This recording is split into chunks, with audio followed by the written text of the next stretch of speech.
Vandag bak ons 'n dadelbroodjie. Dis iets lekkers om by 'n teetyd voor te sit, met net 'n bietjie botter op, en hoe varser hoe beter. Kom ons begin. Ek het 375 gram dadels, wat ek kleiner gesny het.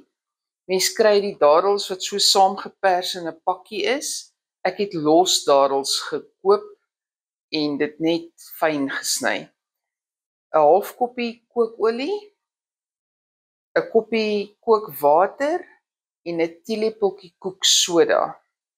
Dan het ek 2 eiers, 'n 3/4 koppie suiker en 'n teelepeltjie vanilla. Ek het 2 koppies koekmeel, 'n teelepel bakpoeier en 'n half teelepel sout. Ek begin deur die koeksoda op die dadels te strooi, dan my olie op te gooi, en dan my kookwater.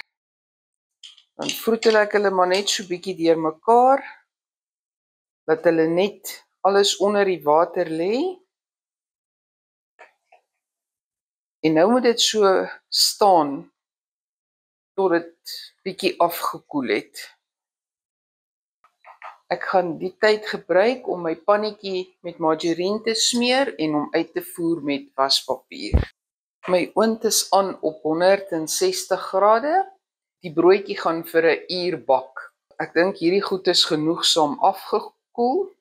Ek gooi my suiker by. Gooi ek my eiers een vir een by. Meng hulle. So by. En my vanilla. Nou hou ek my sif bo-oor. Sif sommer my meel, my bakpoeier en my sout op die mengsel. En nou meng ek dit net deur. Soos julle kan sien, dis nie 'n watermengsel nie, maar dis ook nie so styf dat dit nie kan afval van die lepel af nie.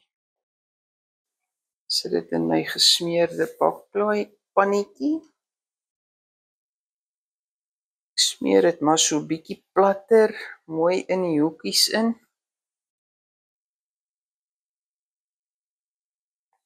En nou gaan hy oond toe. 'n uur by 160 grade.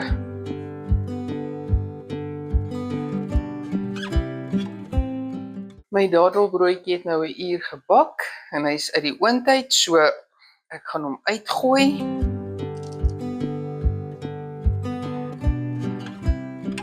Hy's nou vuurwarm, so ons gaan hom net 'n bietjie laat afkoel. Hy staan op 'n ysterrakkie, 'n draadrakkie onder die lappie.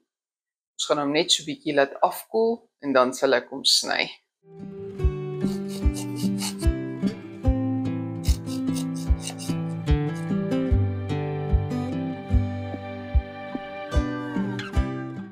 Hy is baie bros, maar hy lyk baie lekker.